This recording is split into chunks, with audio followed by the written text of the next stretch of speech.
mga Muslim countries na sumusuporta sa bansang Israel.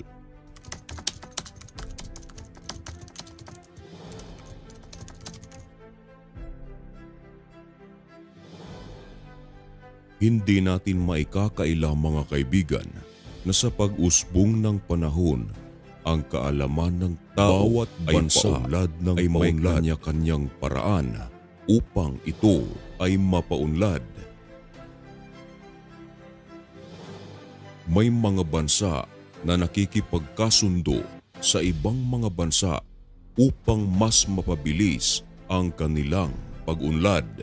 At dahil sa mga layuning ito, nakapagbuo ng organisasyon ng mga bansa na kung tawagin ay United Nations.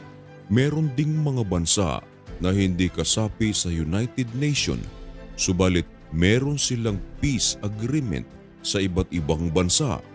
Ito ay tinatawag na Allied Nation.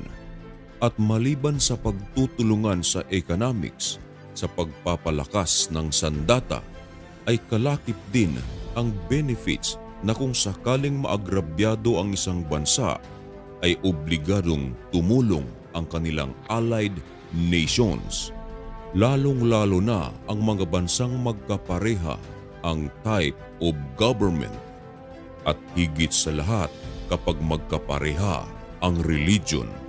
Ngunit papano kung ang bansang kaparehang religion ay hindi sinusuportahan, sa halip sumusuporta ito sa ibang lahi o sa ibang bansa? Narito ang ilang mga Muslim countries na sumusuporta sa bansang Israel. Nangunguna sa ating listahan ay ang bansang Ehipto or Egypt. Ang Egypt ay pangalawang bansa na nagre-recognize sa Israel upang maging independent country noong 1979 at nag-establish ng diplomatic relationship at meron silang pinangangalagaang 40 taong treaty.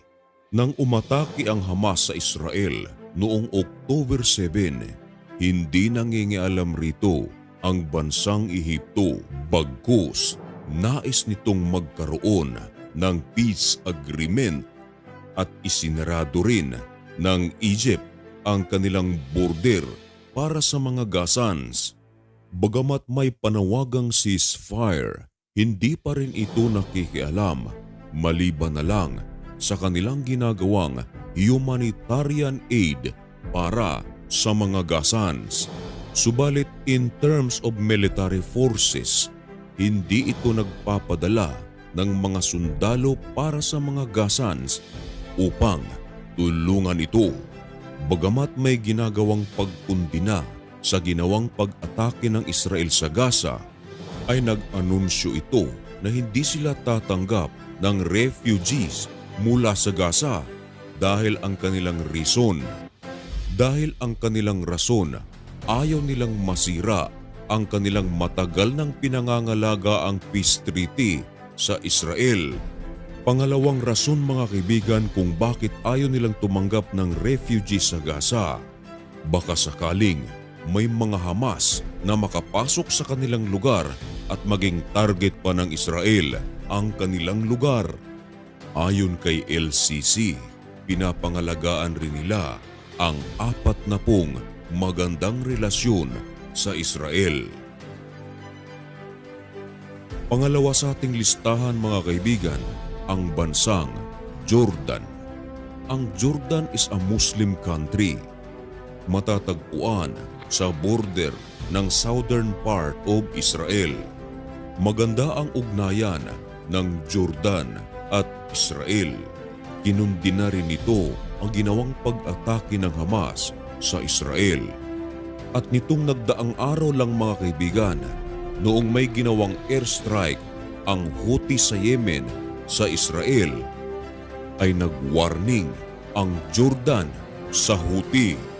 May rason ang Jordan mga kaibigan na warningan ang Houthi sapagkat ang pag-atake ng Houthi ay ginawa sa southern part of Israel na kung saan malapit dito ang lupain ng Jordan. Kaya naman, nagbanta rito ang Jordan laban sa Houthi na meron silang karapatan na protektahan ang kanilang lupa. Ang ibig sabihin nito mga kaibigan ay kanilang pipigilan ang Houthi. Sino nga ba ang Houthi? May mga fake news kasi na naglalabasan mga kaibigan na di umano aatake raw ang Yemen sa Israel. Subalit ito mga kaibigan ay isang fake news sapagkat hindi ang gobyerno ng Yemen ang aatake sa Israel, kundi ang Houthi. Sino nga ba ito?